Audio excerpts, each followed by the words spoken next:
first of all, I'd like to congratulate all the coaches that are here and their teams for the great years that they had. Great competition on their part, great consistency on their part to be able to get to this point. And I'd like to say that I'm very pleased and proud of our team for the way they competed throughout the year. They had their backs against the wall early in the season, losing a game, and responded time and time again. So really pleased and proud and happy about the way they were able to finish the season to get to this point. And they also really did it the right way. So we're very happy to be a part of the Goodyear Cotton Bowl. And you know, this is an outstanding competitive venue to be a part of, and there's a lot of great teams here, and the competition is going to be fantastic, and we certainly look forward to being a part of it. And Coach Dantonio? I'd just like to add congratulations to the other three football teams and their coaches. Very proud of our football team and what they've been able to accomplish today, this year, representing the Big Ten Conference. I'm excited to go back to the Cotton Bowl. Won a lot of close games this year, showed a lot of character in the way that we've gone through our football season in so many different ways, and excited about the challenge. And within that challenge, there lies a great opportunity. Nick, when you hired Lane Kiffin a year ago, what did you hope that he would add to your offense? We had a tremendous amount of respect for Lane from having played against him and watched his offensive teams play in the past, and we were hopeful that he would be able to add a new dimension from an energy and enthusiasm standpoint, and we knew that a year ago we were going to have a different kind of quarterback and we're going to have to adapt some things, and we felt like he was the kind of guy that could be able to adapt our offensive team to the players that we had. So we're very different offensively this year than we were a year ago, and it's because he has shown an ability to adapt to the players that we have, and I think that's really been the key to us having the success that we've had. Ash off the ESPN.com. This is for Nick. For Jaron Reed, what kind of emotional leader is he for this team? Jaron Reed has done an outstanding job of providing leadership for the younger players on our team by the example that he sets, the energy and enthusiasm that he plays with. And Jaron's come a long way in our program in the last couple of years, and certainly had a great year for us and has done a lot to influence the other players on our team and our entire front, which has been one of the strengths of our team.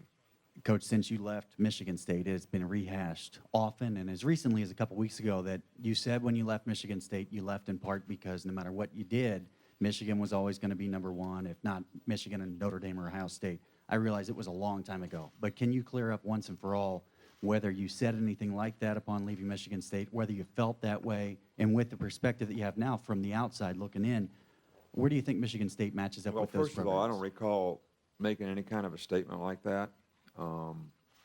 But I think Mark has done a fantastic job there. They won 3 Big Ten championships. They have an opportunity to have a chance to win a national championship this year. So I've had nothing but respect for Michigan State all my life. Spent 10 years there. I have a lot of friends there. Still are good friends.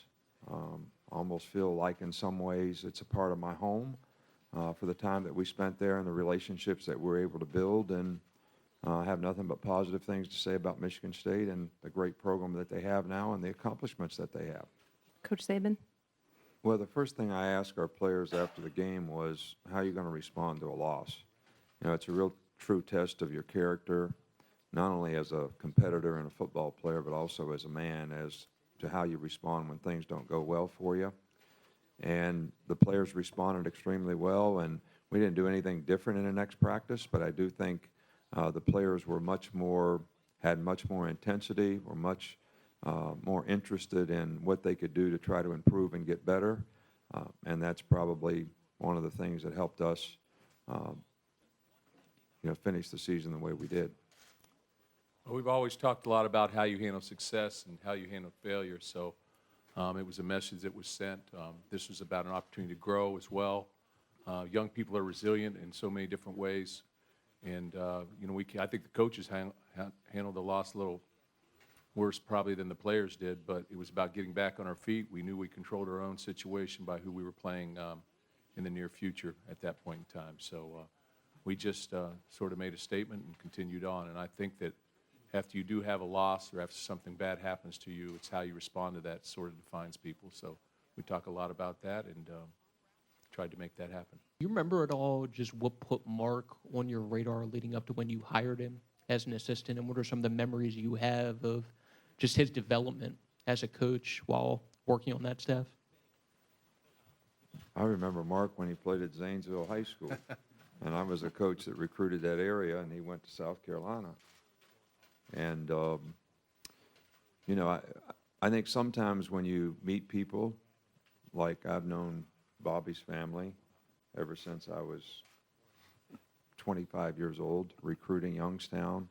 It was Dad, who was a great defensive coordinator at Cardinal Mooney, and Uncle Bob, who was coach at South High School. And so when you kind of know these people and you develop relationships with them, you never forget them. And, you know, Mark had coached at Kansas with Glenn Mason, who I coached with at Ohio State, and done a really good job. And I thought we were fortunate to be able to hire him, and he did a fantastic job for us in the 5 years that we were there. And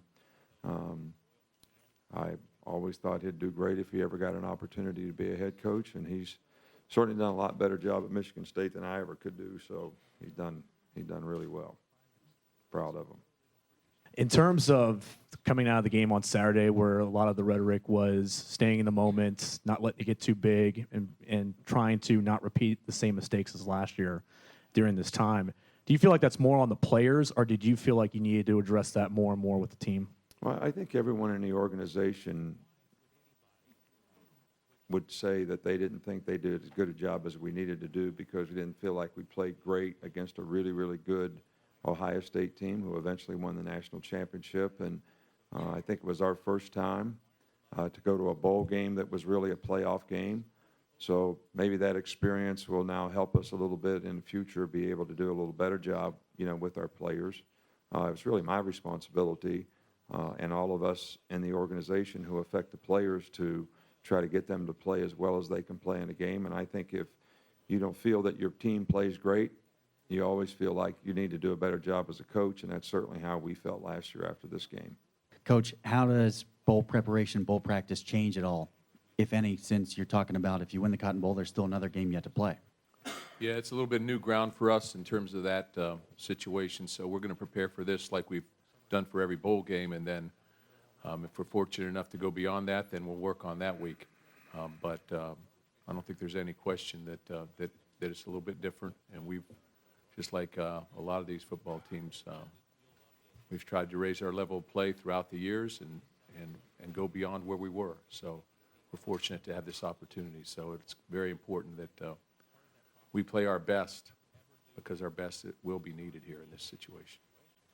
Just what are your early impressions of the challenges that they pose? And then along the same lines from Mark, what do you know about Alabama at this point, just what they do?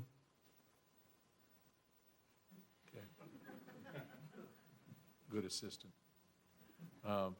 When I've taken every opportunity to watch film in the midst of this recruiting, and what I knew about Alabama, first of all, is what Nick has done there, because he was hired really at the same time that I was hired at Michigan State. So I've sort of seen him take Alabama back to championship type level, obviously. When I watch their football team, I see guys play with great technique. You know, I watch their corners are balanced. I watch how firm their defensive line is. I watch the running back. I watch their offensive line. I see great precision. I see great technique, and I see guys playing together. You know, I don't know all the names yet, but I will. I know numbers, and some of those numbers are big numbers.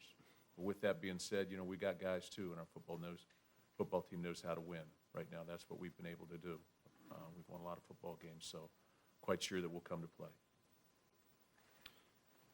Well, our focus has mostly been on recruiting, but while you're recruiting and flying around in a plane, you do watch the other teams that you're going to play. And one thing I did see after the Florida game on Saturday is I got home just in time to watch Michigan State go 22 plays in 9 minutes and something and score a touchdown. And, you know, that told me probably as much as I needed to know about that team in terms of the grit that they had, the kind of competitive spirit they had, how they believed in one another and they thought they could win the game. And the fact that they won several games this year late in games by making big plays, it tells you a lot about the confidence of a team and how they compete in a game. So they're a very physical team, and they run the ball, play really good defense. So this is going to be a real challenging game for us. But we're going to have 7 practices before Christmas break, and then we'll come back and, start up in Dallas and have a regular week. So our players had finals week this week, so we're basically just did a couple workouts trying to keep them in a little bit of shape. Nick, did the state of Ohio kind of help shape your coaching career? Well, I guess I learned how to recruit in the state of Ohio because that was my recruiting area. Northeast Ohio was my recruiting area for many, many years, and played at Kent State, had a great mentor and coach in Don James, who was a fantastic coach and really cared a lot about his players and really shaped my philosophy to this day of trying to help players be more successful in life for having been involved in your program. And, I started out there, so I think my roots were all there. Some of the relationships that I developed early in my coaching career certainly were all, in that area, and I certainly learned a tremendous amount from some of the great mentors that I had, and I've been very fortunate to, George Perlis was the first person at Michigan State to give me the responsibility of being a defensive coordinator, and was involved in rebuilding the program and going to the Rose Bowl there, and that was a great learning experience for me because he had been with Chuck Noll for 11 years and really knew how to win, knew how to handle people, had a great defensive philosophy, and certainly helped, shape mine. And then to be able to work for Bill Belichick in Cleveland for 4 years and knowing a lot of people in Cleveland, that was a great learning experience for me. But because of all the roots that I had from all the time that I coached, Bill was constantly trying to keep the press out so they couldn't see practice. So he'd put them in a little box somewhere, in a corner where they wouldn't want to stand. And, Linda, who's secretary now, was Bill's secretary. And I would give her a list of about 40 high school coaches all over Northeast Ohio who were my buddies that I grew up with, a lot of them from Youngstown, and they would get the A passes. So they would be right on the sidelines and be able to watch practice. And then Art would come out and chew Bill's butt out because he's saying, who are all these guys over here? They have these good passes, and I want the media to get the good passes, and they're over there where they can't see. And Belichick would just turn around and look at me like, you see why I'm getting chewed out? Because of you. So I've always, really valued our profession and the people in it, because my high school coach probably affected me as much as anybody other than my parents in terms of the things that I learned around the coaches and the mentors that I had when I was a young player and my college coach, Don James. So these relationships that we have in Northeast Ohio have lived on and on and on, and some of them have become great friends, and it's because of the coaching profession and the respect that I have for coaches, these guys is included. What was it like meeting Coach Saban, working for him, and now having to prepare against him? He's not going to smile about that one. Yeah, no. I got to know Nick a little bit outside of before I came to Michigan State. Just really, he was at the Browns, and he'd talked to me about a couple players maybe that were in college. When I got the opportunity, it just as hiring goes, it happened very, very quickly, and I had the opportunity to go to Michigan State. And had I never had that opportunity to go to Michigan State, I wouldn't be sitting here right now. He's a defensive back guy. I'm a defensive back guy, so I learned a tremendous amount of football in that time. As an assistant coach, I worked for Dom Capers as a graduate assistant, and but I was my own guy as I was going to Youngstown State, and I was a coordinator there, and then I was with Jim Tressel, obviously, and then I was at Kansas. I was at the University of Akron as well with Jim Dennison. And so I never worked for a head coach who had been a secondary coach.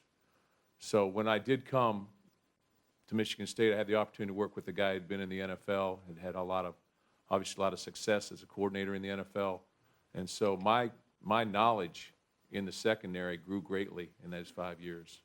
And, I appreciate everything that he's done for me in that vein. And, it's difficult. Let's not kid ourselves. It's difficult. But there's a silver lining with that. And I knew that when that ball went over our guy's head, he was never going to look at me and say, what were you telling him? So there was a lot of positives there, and he taught me a lot about organizationally and about preparation for games, and a lot of the things that we do and the way our program is shaped is patterned after really Jim Tressel and Nick Saban. To see Mark right here with you and to see how far he's come, what does that mean to you? We have several guys that have worked for us in the past that have done extremely well in this profession, and it always makes me very happy to see people who did a great job for us when we were together and worked hard because they had goals and aspirations that they wanted to accomplish and achieve, and that's why they did a great job for you. To see them go on and do that is something that makes me feel proud and very happy for Mark and his family, and also Michigan State, because he's done a fantastic job there. So there's always a good feeling that goes with that.